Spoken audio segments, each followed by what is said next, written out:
다 같이 일어서셔서 찬양을 하려면요. 찬송가 621장입니다.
다 함께 묵상 기도 드리심으로 부활절 넷째 주일 예배를 하나님께 드립니다.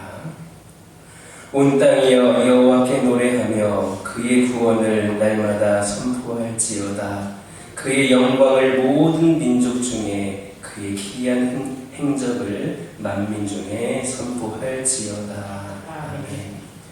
기도에 지침을 주시고 응답하시어 찬양과 경배를 받으시는 여호와 하나님 아버지, 저희가 세상의 신에게 기도하지 않고 살아계신 하나님께 기도할 믿음 주심에 감사드립니다.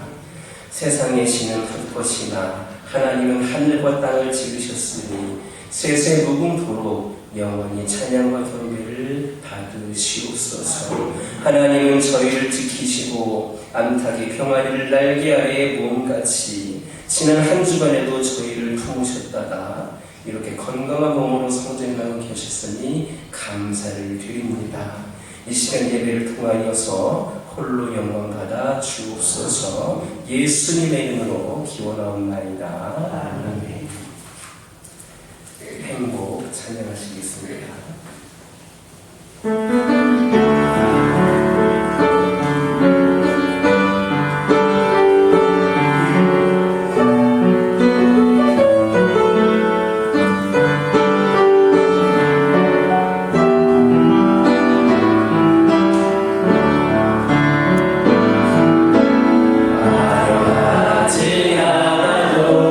정결하게 사는 삶 가진 것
읽겠습니다. 여호와 우리 주여, 주의 이름이 온 땅에 어찌 그리 아름다운지요. 주의 대적으로 말미암아 어린 아이들과 젖먹이들의 입으로 권능을 세우시며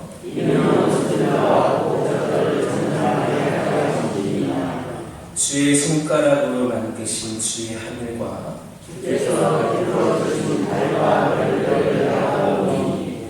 사람이 무엇이기에 주께서 그를 생각하시며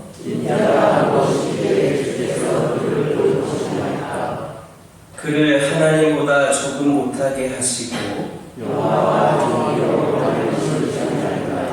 주의 손으로 만드신 것을 다스리게 하시고 만물을 그의 발 아래 두셨으니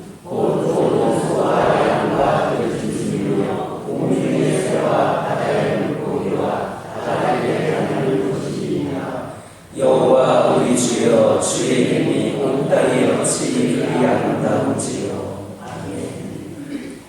이 시간 지난 한 주간의 삶을 돌아보면서 찬양의 기도를 하나님께 드립니다.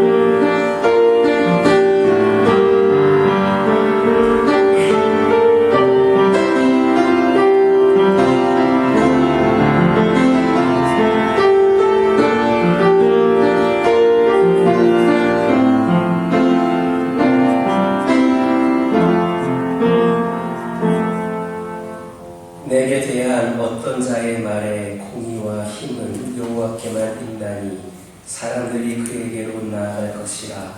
무릇 그에게 노하는 자는 부끄러움을 당하리라. 그러나 이스라엘 자손은 다 여호와로 말미암아 의롭다함을 얻고 자랑하리라 하느니라. 아멘. 찬송 25장입니다.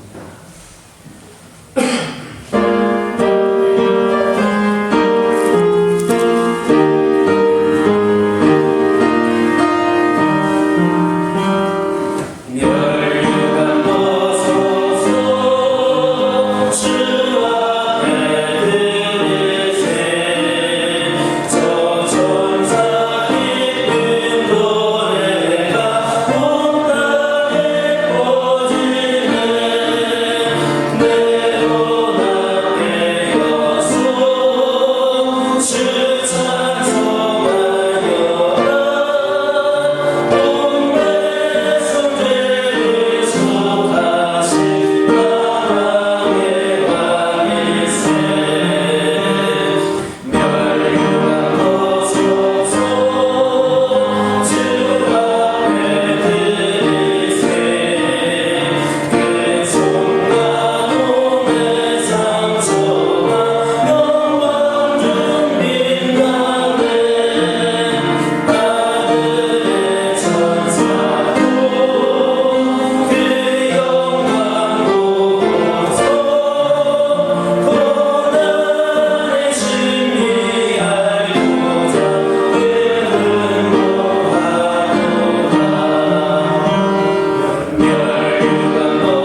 할렐루야.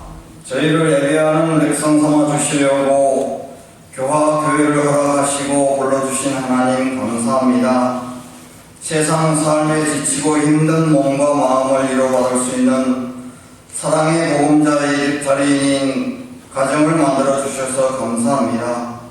자녀들에게 부지런히 하나님의 법도와 규례를 앉아있을 때나 서있을 때나 길을 걸을 때도 훈육하라 하신 말씀을 기억합니다. 저희 자녀들이 세상 풍토에 여동하지 않도록 믿음의 닻으로 굳세게 붙들어 주옵소서. 약할 때는 힘 주시겠다고 격려하시는 하나님을 바라보게 하옵소서. 가정마다 안고 있는 문제들이 말씀을 들을 때 해결의 실마리를 찾아가는 감격을 이 시간 허락하여 주시옵소서. 약점을 책망하지 않으시고 강점의 출발점이 되게 하시는 하나님 아버지, 세상에서 소외당하고 무시받는 죄인을 의인으로 변화시켜 주시려고 구세주 예수 그리스도를 보내주셔서 감사합니다. 즐거울 때나 슬플 때나 새 힘 주시기를 원하시는 예수님의 능력을 믿지 못하고 살아온 저희 잘못을 용서하여 주옵소서. 저희 부모들이 육신은 부모의 자리에 있지만 신앙의 성숙도는 아직도 어린아이 수준에 머물고 있습니다. 이기적인 마음보다 남을 배려하고 이웃의 아픔에 관심을 갖는 사랑 실천과 신앙의 본을 보여줌으로써 자녀들의 마음속에 감사의 노래가 흘러넘치게 하는 부모가 되게 하여 주시옵소서. 어린 자녀들 앞에서 하나님 아버지께 기도하는 본을 보이지 못했습니다. 내가 먼저 잘못을 시인하고 사과하는 모습을 보이지 못했던 잘못을 불쌍히 여겨 주옵소서. 어린아이가 어머니의 품에서 평안을 누리듯이 지치고 멍든 가슴이 포근한 주의 품에서 위로받고 안식을 얻기 원합니다. 역경 중에도 미래의 소망을 바라보며 연단받는 시간들을 감사와 기쁨으로 감당하는 저희 가정이 되게 하옵소서. 가족 개인의 고통을 나의 고통으로 여기고 온 가족이 하나 되어 기도하면서 하늘 지혜를 구하는 가정이 되게 하옵소서. 저희 가족의 인생 문제들을 하나님께서 해결해 주시는 놀라운 증거들이 어린 자녀들의 심령 안에 새겨지게 하옵시고 아버지와 어머니를 부모로 둔 것을 후회하지 않고 감사하는 저희 자녀들이 되게 하여 주시옵소서. 전쟁의 포화 속에 싹을 피워보지도 못하고 죽어가는 수많은 어린이들을 불쌍히 여겨 주시옵소서. 어린 자녀들을 하늘나라의 일꾼으로 양육시키지 못하고 있는 많은 가정의 부모들을 불쌍히 여겨 주옵시고 자녀들을 말씀으로 인도할 수 있는 의지와 능력을 부모들에게 허락하여 주옵소서. 가정에서 말씀으로 양육된 자녀들이 미래의 성교를 책임지며 평화를 위해 헌신할 때에 하나님 나라가 더욱 확대되고 사랑이 더욱 깊어지는 세상이 되게 해주실 줄 믿습니다. 병마의 덫에서 신음하는 어린 영혼들을 위로하여 주옵시고 저들의 신음소리를 들으시고 공유를 베풀어 주옵소서. 노력해서 오기보다 심지 않고 거두려는 잔재주를 어른들이 아이들에게 가르치고 있습니다. 성령의 바람이 불지 않으면 치유되지 않을 이 땅을 불쌍히 여겨 주옵소서. 예수 그리스도의 거룩하신 성령의 바람으로 메마르고 거칠은 이 땅이 치유되기 원합니다. 물방울이 모여 강이 되듯이 작은 관심이 모여 사랑의 강이 흐르기 원합니다. 교화교회가 예수님의 이름으로 선교의 사랑을 받았기에 어디서든지 모범적인 복음을 실천하는 교회와 가정과 부모들이 되게 하옵소서. 내가 달려갈 길과 주의 쉽게 받은 사명 곧 하나님의 은혜의 복음을 증언하는 일을 마치려 하면은 나의 생명조차 조금도 귀한 것으로 여기지 아니하노라는 사도 바울의 간절한 일침이 저희에게도 적용이 되어 새롭게 사도행전의 역사를 써가는 주역들이 되게 하옵소서. 베드로와 고넬료의 만남이라는 제목의 말씀으로 대언하실 주님의 사자에게 영육간의 강건함과 성령의 능력을 7배나 더하게 하옵소서. 어린이 교회 학교 교사들이 최선을 다하여 가르칠 때 하나님께서 귀하게 쓰시는 일꾼으로 인정받고 자자손손 하나님의 은혜의 복이 유산으로 이어지게 하옵소서.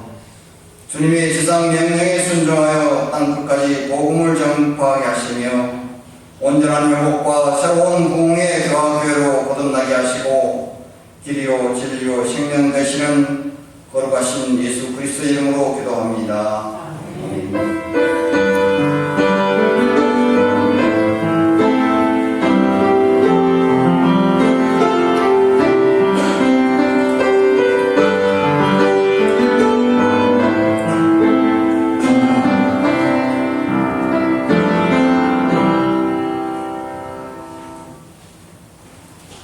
오늘의 말씀은 사도행전 10장 24절에서 43절이 되겠습니다. 이튿날 가이사라에 들어가니 고넬료가 그의 친척과 가까운 친구들을 모아 기다리더니 마침 베드로가 들어올 때에 고넬료가 맞아 발 앞에 엎드려 절하니 베드로가 일으켜 이르되 일어서라 나도 사람이라 하고 더불어 말하며 들어가 여러 사람이 모인 것을 보고 이르되 유대인으로서 이방인과 교제하며 가까이 하는 것이 위법인 줄을 너희도 알거니와 하나님께서 내게 지시하사 아무도 속되다 하거나 깨끗하지 않다 하지 말라 하시기로 부름을 사양하지 아니하고 하느라. 묻노니 무슨 일로 나를 불렀느냐. 고넬료가 이르되 내가 사흘 전 이맘때까지 내 집에서 제9시 기도를 하는데 갑자기 한 사람이 빛난 옷을 입고 내 옆에 서서 말하되 고넬료야 하나님이 내 기도를 들으시고 네 구제를 기억하셨으니 사람을 요과에 보내어 베드로라 하는 시몬을 청하라. 그가 바닷가 무드쟁이 시몬의 집에 유숙하느니라 하시기로 내가 곧 당신에게 사람을 보내었는데 오셨으니 잘하였나이다. 이제 우리는 주께서 당신에게 명하신 모든 것을 듣고자 하여 다 하나님 앞에 있나이다. 베드로가 입을 열어 말하되 내가 참으로 하나님은 사람의 의무를 보지 아니하시고 각 나라 중 하나님을 경외하며 의를 행하는 사람은 다 받으시는 줄 깨달았도다. 만유의 주 되신 예수 그리스도 말미암아 화평의 복음을 전하사 이스라엘 자손들에게 보내신 말씀 곧 요한이 그 세례를 반포한 후에 갈릴리에서 시작하여 온 유대에 두루 전파된 그것을 너희도 알거니와 하나님이 나사렛 예수에게 성령과 능력을 기름 붓듯 하셨으며 그가 두루 다니시며 선한 일을 행하시고 마귀에게 눌린 모든 사람을 고치셨으니 이는 하나님이 함께 하셨습니다. 우리는 유대인의 땅과 예루살렘에서 그가 행하신 모든 일의 증인이라. 그를 그들이 나무에 달아 죽였으나 하나님이 사흘 만에 다시 살리사 나타내시되 모든 백성 위에 하신 것이 아니요 오직 미리 택하신 후 그를 모시고 음식을 먹은 우리에게 하신 것이라. 우리에게 명하사 백성에게 전도하되 하나님이 살아있는 자와 죽은 자의 재판장으로 정하신 자가 곧 이 사람인 것을 증언하게 하셨고 그에 대하여 모든 선지자도 증언하되 그를 믿는 사람들이 다 그의 이름을 힘입어 제사함을 받는다 하였느니라. 아멘.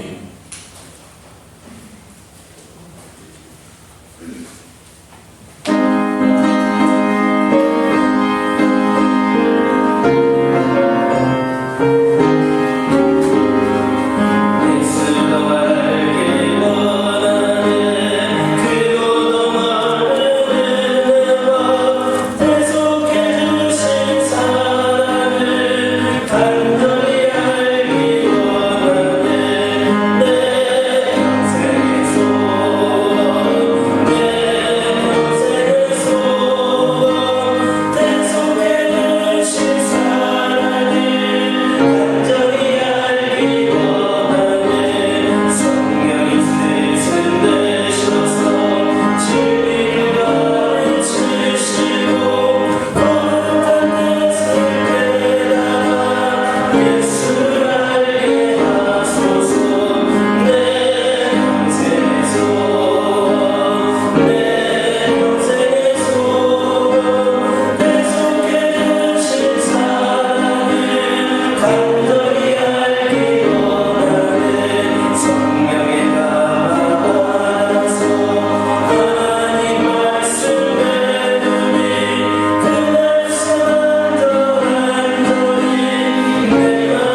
할렐루야. 옆에 계신 분들과 인사 나누겠습니다. 사랑합니다. 축복합니다. 다시 한번 인사 나누겠습니다. 오늘도 은혜 많이 받으시기 바랍니다. 할렐루야. 우리는 오늘 순종하는 두 사람의 모습을 보게 됩니다. 첫째는 베드로의 모습입니다. 베드로는 성령의 음성을 듣는 순간 자기의 전통, 율법적인 생각, 그가 가지고 있던 모든 생각을 다 접어두고 그대로 하나님의 명령에 순종합니다. 그래서 그는 찾아온 사람들을 집으로 불러들여 한밤을 재우고 그 다음날 그들과 함께 가이사랴에 있는 고넬료를 찾아갑니다. 베드로는 당시 이방인을 만나는 것이 위법이다라는 사실을 알고 있었습니다. 이방인들과 교제를 한다든지 밥을 먹는다든지 그런 관계를 갖는다라고 하는 것은 율법에 어긋나는 일이었습니다. 그러나 베드로는 그러한 전통을 택하지 않았고 성령의 음성을 택했습니다. 여기서 한 가지 더 생각할 것이 있는데 바로 이 베드로의 순종의 근거입니다. 이 베드로가 순종을 하게 된 동기는 사람의 부탁이라든지 체면이라든지 율법이나 전통이 아니었다는 겁니다. 베드로는 성령의 음성에 순종했습니다. 두 번째로 우리는 고넬료의 순종을 보게 됩니다. 고넬료는 하나님의 사자의 음성을 듣는 순간 고민하지 않았습니다. 즉시 그는 자기의 종을 베드로에게 보냅니다. 그때까지만 해도 베드로를 그 종들을 보냈을 때에 베드로가 오겠다, 안 오겠다 이런 소식이 없었습니다. 따라서 베드로가 올지 안 올지 아직 모르는 그런 상황입니다. 그런데 고넬료는 그 종을 보내고 난 다음에 바로 일가 친척들을 불렀습니다. 사랑하는 친구들을 다 초청했습니다. 자기 집에 그들을 다 모아놓고 베드로가 오기를 기다렸던 겁니다. 우리는 여기에서 베드로의 영적인 태도를 발견할 수 있습니다. 신앙은 영적인 태도이고 겸손한 태도이고 순종하는 태도입니다. 순종이라고 하는 것은 내가 순종할 그 내용이 중요한 것이 아닙니다. 순종은 그 말하는 사람, 순종하도록 행하도록 말하는 그 사람이 누구냐가 중요합니다. 내용을 들어가서 순종할 만하면 순종하고 순종할 만하지 않으면 안 하는 것, 이건 순종이 아닙니다. 명령하시는 분이 어떤 명령을 내리는가, 어떤 명령을 내리는지 일단 따르기로 결정하는 것, 이게 순종입니다. 고넬료는 하나님이 무슨 일을 하시려고 할까? 베드로 사도를 초청해서 말씀 들어보자. 이렇게 아름다운 영적인 태도를 보였습니다. 바로 이런 사람이 고넬료였습니다. 이런 자들에게는 하나님의 축복이 있습니다. 이렇게 생각하고 저렇게 생각하고 행동하는 사람은 그 내용이 무엇이든지 어디 있든지 축복을 받습니다. 저는 여러분 모두가 이런 영적인 아름다운 태도를 갖기를 소망합니다. 하나님이 말씀하시면 어떤 내용이든지 죽으라면 죽겠다. 내가 새로운 모든 계획을 하나님이 포기하라고 하면 하겠다라고 하는 그런 각오와 생각을 늘 갖는 우리 모두가 되기를 주님의 이름으로 축원합니다. 우리는 한 가지 더 새로운 모습을 볼 수 있습니다. 고넬료는 베드로가 들어오자마자 엎드려 절을 했습니다. 엎드려 절한다는 것은 경배한다, 예배한다는 뜻입니다. 그렇게 존경과 기다림, 하나님의 계획하신 가운데에 하나님의 종을 보내왔기 때문에 그렇게 존경과 기다림과 경외의 마음으로 대하는 겁니다. 이렇게 고넬료는 경건하고 늘 하나님을 생각하는 그 삶의 모습을 보였습니다. 오늘 본문 26절에서 29절 보면 세 가지 사실을 보게 됩니다. 첫째는 베드로의 또 다른 위대한 점입니다. 베드로는 자기에게 이렇게 모든 영광과 존귀와 관심이 쏠렸을 때에 단호하게 거절했습니다. 바로 여기에 베드로의 겸손이 있습니다. 베드로가 거절한 말은 쉽게 말하면 뭐냐? 나도 사람이다. 나도 사람이다. 나를 뭔가 특별한 사람인 것처럼 생각하지 말아라. 나도 너희와 똑같은 사람이다. 라는 겁니다. 대부분의 사람들은 높은 자리에 올라간다든지 돈이 많이 생겼거나 권력이 생기면 처음에는 나도 사람이다 이렇게 말을 하다가도 좀 시간이 지나고 나면 다른 태도를 가지게 됩니다. 자기가 진짜 신이라고까지는 말하지 않지만 나는 좀 특별한 사람이다라고 스스로 생각을 하는 겁니다.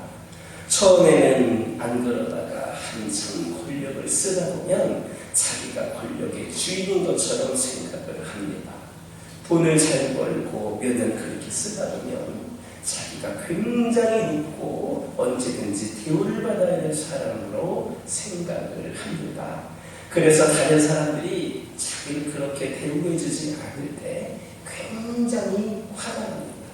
내가 어떤 사람인데 나는 그 사람하고는 비교도 되지 않는 만한 사람인데라고 생각하기 때문입니다. 저는 여러분들이 그런 사람들이 아니기를 바랍니다. 돈이 있어도 권력을 누릴 수 있어도 인기가 있어도 어떤 권리를 행사할 수 있어도 나도 사람이다. 나도 구원받은 죄인이다라고 생각을 하는 겁니다. 영광과 존귀는 절대로 사람이나 되면 안 됩니다. 영광과 존귀는 오직 하나님이 받으셔야 됨을 기억하시기를 주님의 이름으로 축원합니다. 두 번째로 베드로는 전통과 율법보다 하나님의 살아있는 말씀을 우선한다라는 사실입니다. 여러분, 전통과 율법이 나쁜 게 아닙니다. 그들은 구약에서 하나님이 하신 말씀 잘 지켰습니다. 그런데 그 말씀만 붙잡다 보면 살아있는 하나님의 말씀에 들어가지 못하고 조금씩 그 형식과 전통에 얽매여서 오히려 그 말씀이 자기를 더 억누른다라는 사실입니다. 수많은 사람들이 교회에 옵니다. 그러나 살아있는 그리스도인들을 만나기는 참 어렵습니다. 교회를 그렇게 많이 들락날락하고 그렇게 많이 찬송을 부르고 기도를 하고 금식을 하고 예배를 드리지만 저 사람 참 살아있는 것 같다. 생동감이 있다. 능력이 있다라는 것이 잘 느껴지지 않습니다. 오히려 반복적이고 습관적이고 종교적인 일상에 익숙해 있는 것처럼 보입니다. 설교를 듣는 것도 익숙합니다. 봉사하는 것도 익숙합니다. 그러나 그 모습 속에는 하나님이 살아계시는구나 하는 생각이 잘 안 듭니다. 예수님은 이런 사람들을 바리새인과 서기관들의 무리라고 말씀하셨습니다. 그들은 얼마나 열심히 하나님의 말씀을 연구하는 사람들이었습니까? 하나님의 말씀을 선포하는 게 그들의 직업 아니었습니까? 그러나 그들 속에 살아있는 하나님의 말씀이 발견되지 않았다는 겁니다. 우리는 매일 하나님과 새로운 관계를 맺어야 됩니다. 그분이 나에게 말씀하시면 우리는 거기에 반응해야 됩니다. 내가 어린 시절, 내가 젊었을 때, 열심히 했을 때에 그때 받았던 은혜로 지금 신앙생활을 하는 것이 아니라 날마다 하나님과 새로운 관계를 맺어야 됩니다. 여기에는 이미 완성된 게 없습니다. 매일 만들어가는 겁니다. 어제의 신앙은 어제의 신앙일 뿐이고 10년 전의 신앙은 10년 전일 뿐이고 내가 하나님을 만났던 그때는 그때 만난 것입니다. 바로 오늘 내가 하나님과 새로운 관계를 맺어야 됩니다. 매일 만들어가는 겁니다. 바로 이것이 살아있는 신앙이고 역동적인 신앙입니다. 그래서 신앙이란 어떻게 보면 흥분된 긴장과도 같습니다. 특별히 여러분들 사랑하는 사람들을 보면 얼마나 눈이 반짝반짝거리고 종기가 번쩍번쩍 일어나는지 모릅니다. 우리 권사님들, 우리 장로님들 어떻게 아내나 남편 찾다 보면 눈이 반짝반짝 거리십니까?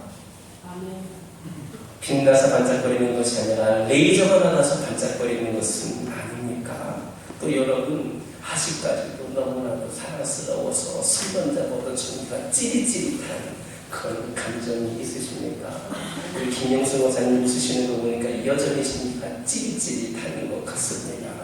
그게 정말 전기가 찌릿찌릿한 건지 저를 꽉 잡아가지고 아파갖고 찌릿찌릿한 건지 모르겠지만 우리가 사랑하는 사람들 보면 얼마나 그렇게 반짝거리고 전기가 일어나는지 모릅니다.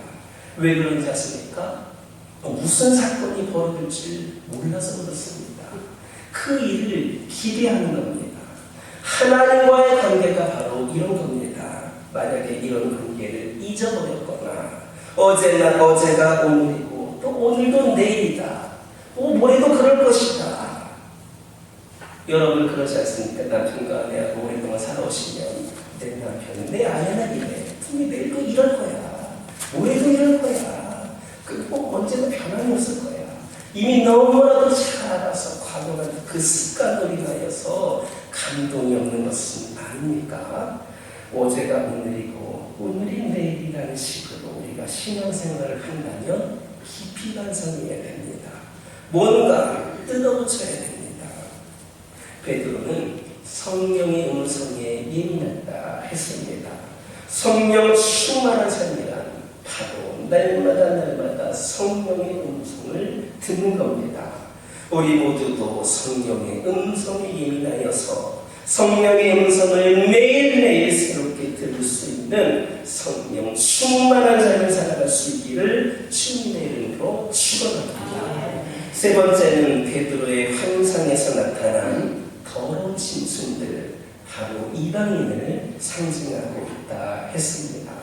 베드로가 그 짐승을 보고 뭐라 했습니까?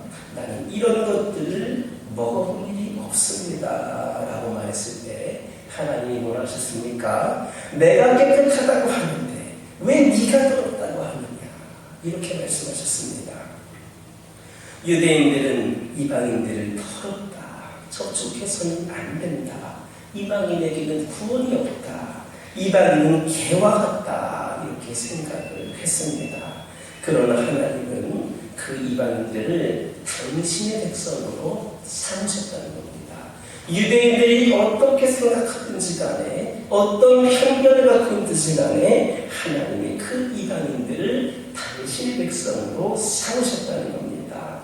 이제는 그들의 죄를 다 깨끗이 씻어주셨다라는 겁니다. 그래서 내가 그들을 용서했고 내 자녀를 받아들였는데 네가 안 받아들일 이유가 어디 있느냐, 이렇게 말씀을 하시는 겁니다. 예수 그리스도의 십자가는 이스라엘 백성들만을 위한 것이 아니라 모든 이방인들을 위한 겁니다. 모든 열방과 모든 족속을 위하여 예수님이 십자가에 피 흘려 돌아가셨다라는 겁니다. 그런데 재미있는 사실이 있습니다. 베드로는 하나님이 가라고 하니까 순종해서 가기는 했는데 사실 자기를 왜 불렀는지 모르고 있었다는 겁니다. 그리고 고넬료도 베드로에게 이런 말 하지 않았습니까? 이제 우리는 주님께서 당신에게 명하신 모든 것을 듣고자 합니다. 이런 말한 것을 볼 때에 고넬료도 왜 만났는지, 베드로에게 물어본 것을니까 왜 만났는지 모르고 있었습니다. 하나님의 일은 이런 겁니다. 뭔가 알고 하는 것 같지만 절대 그렇지 않습니다. 순종의 내용보다 누구에게 순종하느냐가 중요한 겁니다. 고넬료도 왜 가는지 몰랐고 베드로도 왜 만나는지 몰랐지만 결국에는 하나님이 명령하시니까 그렇게 순종한 겁니다. 여러분, 하나님이 아브라함에게 떠나라 하셨습니다. 그런데 어디로 떠나는지 모릅니다. 그저 나에게 지시할 곳으로 가는 겁니다. 그런데 여러분, 하나님이 여러분을 떠나가실 때 무슨 생각을 하십니까? 월급은 거기에서 얼마나 더 주는지, 또 그 자리가 어떤 자리인지, 몇 시간이나 일하는지 등등 이런 것들 전부 다 따지고 생각하고 결정하려고 합니다. 우리의 가장 치명적인 실수가 바로 여기에 있는 겁니다. 세상은 다 그렇게 합니다. 그러나 성경은 그렇게 말씀하지 않습니다. 요셉이라는 사람 감옥에 들락날락거리기도 했고 자꾸 이상한 일들을 경험했습니다.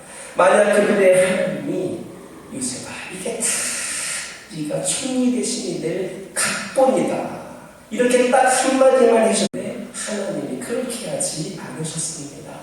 아브라함도 그렇습니다. 하나님이 이삭을 주시고 나중에 이삭을 달라고 하실지를 누가 알았겠습니까? 모릅니다. 모르면서 다했습니다.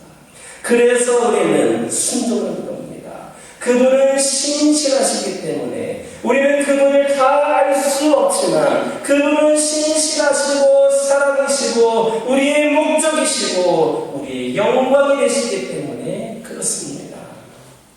베드로는 그냥 순종했습니다. 그래서 고넬료에게 간 겁니다. 둘이 만났는데 서로 왜 만났는지 모르고 있습니다. 이게 바로 하나님의 일입니다. 그런데 사람들은 너무나도 똑똑합니다. 하나님처럼 되려고 하는 겁니다. 무슨 계획을 세워 자꾸 하려고 하지만 안 되는 겁니다. 여러분, 하나님께 순종하는 태도를 가지시기 바랍니다. 그 내용이 무엇이든지 간에 그건 중요하지 않습니다. 하나님은 신실하시고 사랑이시고 모든 것을 주관하시는 분이시기 때문에 그 명령하신 대로 우리는 순종하기만 하면 되는 겁니다. 하나님의 결정하시면 무조건 옳은 겁니다. 하나님은 놀랍게 역사하시는 분이십니다. 예수님이 예루살렘에 들어가기 위해서 나귀 새끼 한 마리가 필요했습니다. 그때 예수님이 제자들에게 동네에 가서 나귀 새끼 한 마리 끌고 오라 했습니다. 그러자 제자들이 만약에 주인이 뭐라고 하면 어떻게 합니까? 그냥 가져가면 도둑질이지 않습니까? 하자 예수님 뭐랍니까? 주께서 쓰시겠다, 이렇게 말씀하셨습니다. 사실 하나님의 일을 우리들이 너무나도 인간적으로 생각할 때에 염려가 있는 겁니다. 우리가 하는 염려들, 모든 염려들은 다 우리 스스로가 만든 것들입니다. 하나님은 우리에게 염려를 주시는 법이 없습니다. 그건 전부 다 우리가 만들어낸 불안이고 우리가 만든 염려입니다. 아브라함의 생애가 있어서 참으로 감동적인 걸 뭐냐? 사실 그 아브라함이 믿음이 없는 사람이라는 사실 때문입니다. 여러분도 아시는 것처럼 아브라함은 부인을 빼앗길 뻔했습니다. 얼마나 믿음이 없으면 부인을 빼앗길 뻔했겠습니까? 그는 그렇게 보통 사람이었습니다. 아브라함이 위대해서 믿음이 생긴 게 아니고 하나님이 위대하셔서 아브라함을 믿음의 사람으로 만들어주신 것뿐입니다. 그렇기 때문에 우리도 믿음 없지만 우리도 보통 사람이지만 우리도 아브라함처럼 될 수가 있습니다. 아브라함이 그 실수를 하고 나서 자기 조카 롯과 싸움이 붙었는데 아브라함이 롯에게 화해를 청했습니다. 그리고 나를 떠나라. 네가 좌하면 내가 우하고 네가 우하면 내가 좌하리라 했습니다. 사실 이게 말이 쉽지만 쉬운 일이 아닙니다. 하나님이 내게 가까이 내 안에 깊이 들어와 계시지 않으면 이런 것들, 이런 물질들 절대 포기하지 못합니다. 그런데 바로 그 순간 하나님이 아브라함에게 들어오신 겁니다. 그래서 아브라함이 그 모든 것들을 포기할 수가 있었습니다. 재미있는 것은 롯이 떠나는 순간 하나님이 나타나신 겁니다. 롯이 떠나지 않으면 하나님 나타나지 않으셨습니다. 떠날 때까지 하나님은 기다리셨다가 나타나셨습니다. 하나님이 지금 여러분들에게 오시지 않는 이유가 있습니다. 뭔가 하나 떠나야 오십니다. 뭔가 하나 문제가 해결되면 말씀하시려고 하나님께서 지금 막 준비하고 계시다. 나에게 오시려고 준비하고 계시다. 라는 것을 믿으시기를 주님의 이름으로 축원합니다. 베드로가 고넬료를 만나서 네가 왜 나를 추천했느냐 물으니까 고넬료는 환상 보는 것을 간증하면서 그 대답을 당신이 하십시오. 이렇게 말합니다. 이렇게 말하는 고넬료의 간증을 듣는 그 순간 베드로에게 깨달음이 오기 시작합니다. 베드로는 하나님의 숨겨진 뜻 세 가지를 깨달았습니다. 첫째로 그의 신관이 변합니다. 하나님은 사람을 외모로 보시는 분이 아니다라는 사실이 느껴지기 시작합니다.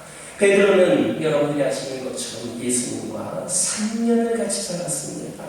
십자가도 목격을 했고 부활을 목격했고 승천을 목격한 사람입니다.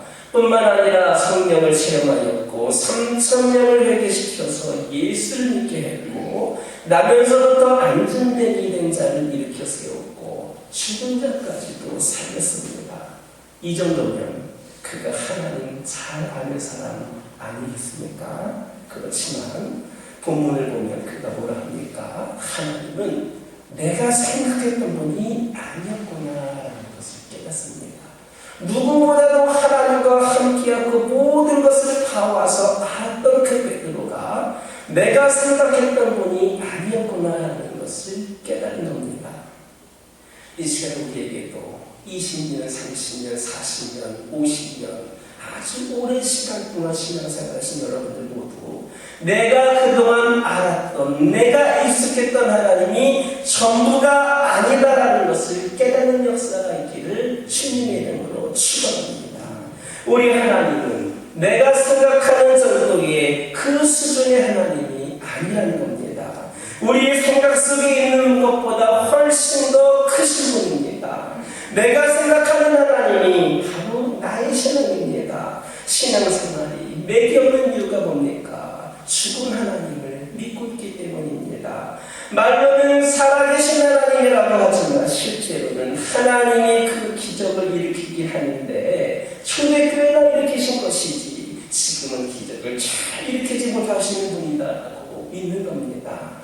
그러나 하나님은 어제나 오늘이나 영원토록 변하지 않으시며 바로 지금도 믿는 우리들에게 살아 역사하시는 분이다라는 믿음의 확신이 있기를 주님의 이름으로 축원합니다. 지금 베드로의 머리에 충격이 왔습니다. 그는 할례나 전통을 굉장히 중요하게 생각했고 그래서 모든 사람은 할례를 받아야 되고 율법에 자녀야만 된다라고 생각했습니다. 그런데 그게 아닙니다. 이방인에게도 역사가 일어나는 것을 그가 본 겁니다. 우리 하나님은 그런 분이었구나. 내가 너무 옹졸하게 내 식으로 하나님을 제한하고 있었구나. 내 식으로만 하나님을 믿고 있었구나라는 것을 깨달았습니다. 특별히 모태신앙인 사람들 신관이 변해야 됩니다. 하나님에 대한 생각이 변하지 않으면 그 신앙은 잠잠하게 그대로 있게 됩니다. 뭔가 열심히 이것저것을 하는데 안 터집니다. 날개가 있는데 날지를 못합니다. 항상 기어다니는 겁니다. 우리 모두도 그동안 우리가 제한하고 있었던 가두었던 그 신관에 머물지 말고 그 신관이 변화되어서 그동안 잠잠했던 우리의 신앙이 날아오르는 역사가 있기를 주님의 이름으로 축원합니다.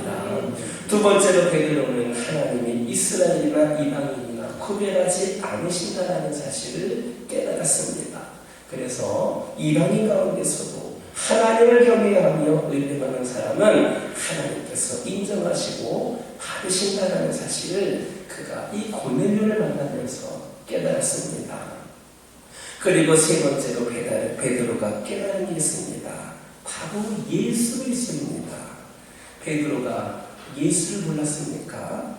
베드로만큼 예수를 안 사람이 어디 있습니까? 그런데 베드로는 바로 이 순간 예수님을 새롭게 인식하게 된 겁니다.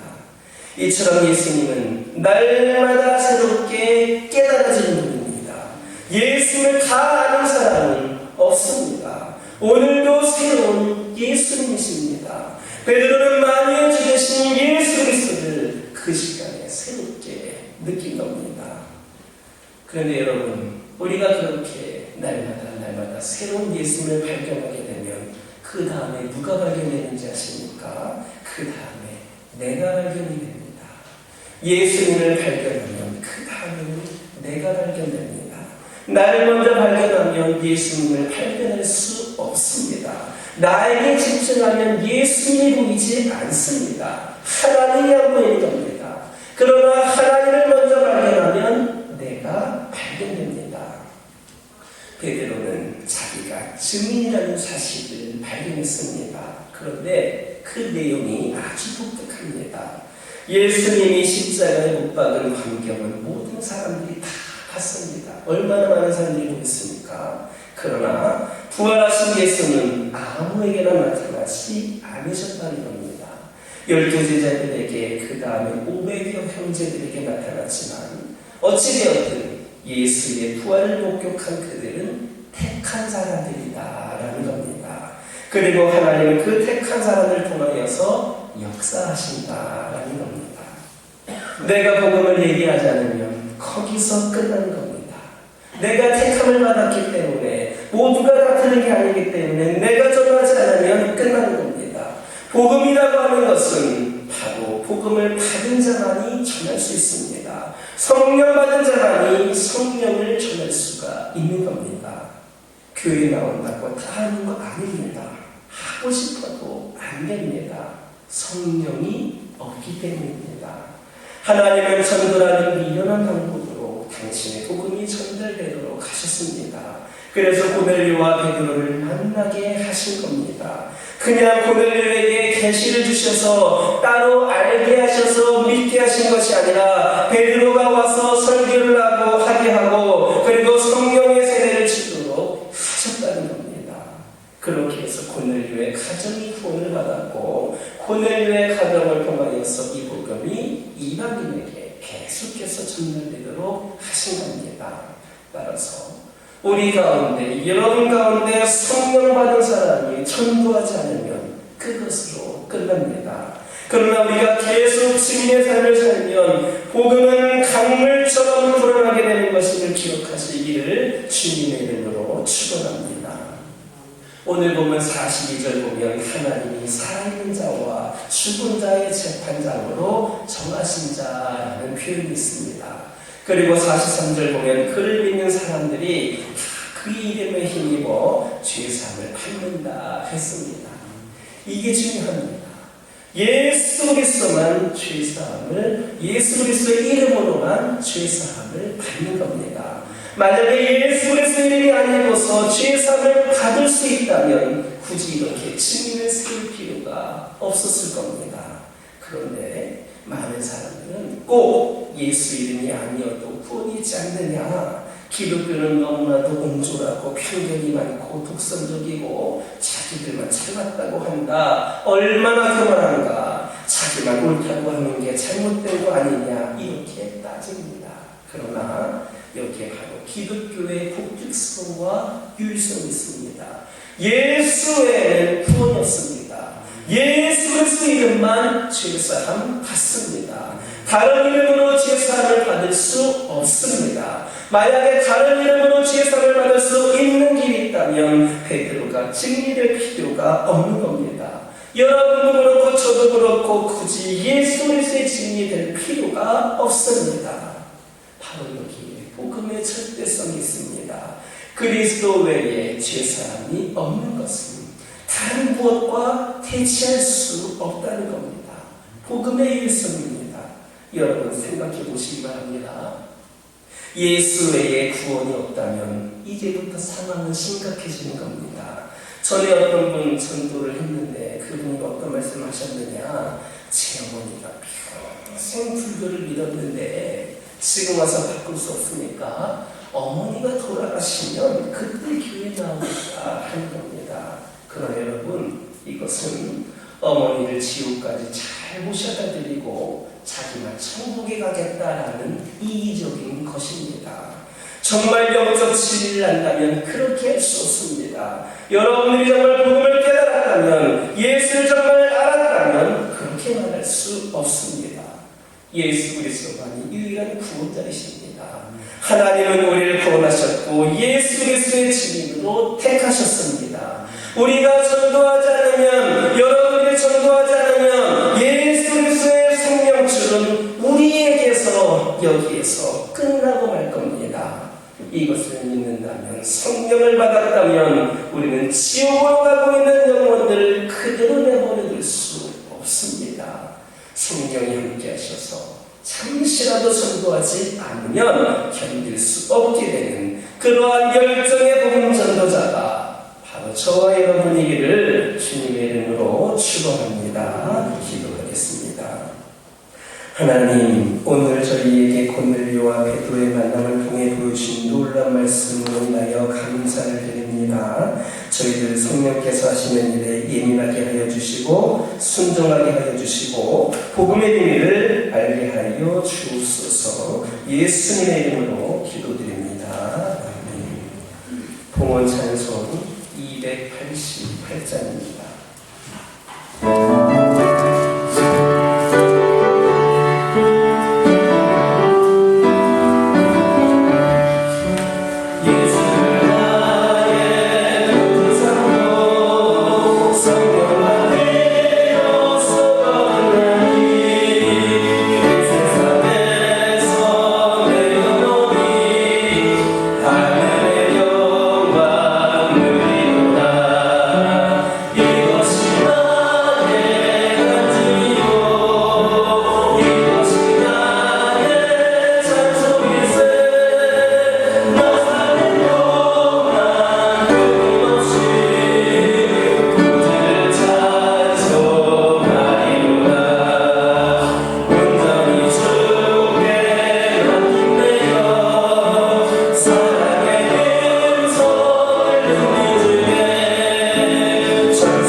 기도합니다. 주님께서 가르친 기도에 지친 대로 기도하시면 응답하여 주시는 하나님 아버지, 예수 그리스도 안에서 모든 자비하심으로 풍성히 채워주시는 하나님 아버지께 헌금을 드리게 하시는 감사드립니다. 비록 적고 부족한 헌금이지만 지존하신 하나님 앞에 가지고 나왔습니다. 예수님 안에서 자비한 마음으로 가난한 사람을 돌보게 하시고 굶주린 사람들에게 작은 식단을 베풀게 하옵소서. 이스라엘 백성들에게 아침마다 만나와 육식하기를 주신 하나님의 마음을 본받아 사랑의 식탁으로 초대하게 하시고 어린 나이가 바친 물고기 2마리와 보리떡 5떡으로 5,000명을 먹이신 것 같은 기적을 체험케 하옵소서. 땀 흘려 얻은 소득을 자신의 것으로 생각하지 않고 하나님의 것이라고 인정하는 믿음으로 11조를 드립니다. 항상 기뻐하라는 주님의 말씀에 따라 감사헌금을 드립니다. 땅끝까지 복음을 전하고자 하는 마음으로 드린 선교 예물과 주의 사랑을 나누기 위한 구제 예물도 있습니다. 감사를 나는 만큼 정직하게 주님께 드리기 위해 헌신하고 수고한 손길도 있습니다. 이렇듯 주님 아버지 하나님 눈에 보이는 것들을 주님께 드린 손길들을 기억하여 주시고 보이지 않는 곳에서 아버지를 수고하고 헌신하고 있는 모든 영혼의 손길까지도 받아 주시옵소서. 드린 물질들이 또 드린 헌신들이 사용되는 곳에 조금도 헛되이 쓰이지 않도록 주님께서 역사하여 주옵소서. 예수님의 이름으로 축복하며 기도드립니다.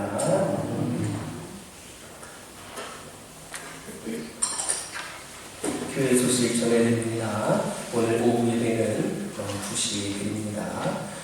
내일은 월사 기도회가 있습니다. 원래 월요일은 새벽 예배가 없지만 내일은 5월 첫째 날이기 때문에 월사 기도회가 내일 오전 5시에 이 자리에 있겠습니다.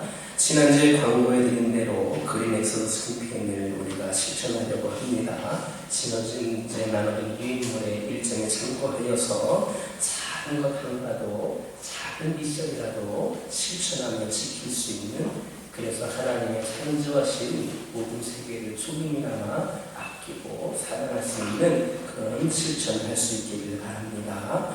5월 14일 오후 예배 때에 찬양제를 하려고 합니다. 개인, 가족, 구역 모든 사람들이 참여할 수 있습니다. 다음 주까지 비치된 양식을 작성하여서 제출해 주시기 바랍니다. 참고로 아직까지 한 팀도 신청하지 않았습니다. 다음까지만 신청을 받고 여러분들 귀한 찬양제가 될 수 있도록 함께해 주시기 바랍니다. 다른 일정은 주보를 참고해 주시기를 바랍니다. 옆에 계신 분들과 인사드리겠습니다. 한 주간에도 승리하시기 바랍니다. 다 같이 일어서셔서 주기도록성으로 하나님께 영광을 드립니다.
믿음과 소망과 사랑의 길로 우리를 불러주시는 예수 그리스도의 은혜와 위로와 용서를 아끼지 아니하시며 상한 갈대를 꺾지 않으시는 하나님 아버지의 극진하신 사랑과 담대하게 하나님 나라와 의를 위하여 충성하도록 이끄시는 성령님의 교통하시는 교제와 역사하시니 이 자리에 함께한 모든 성도들을 위해 이제로부터 영원토록 함께 하시기를 간절히 축원하옵나이다. 아멘.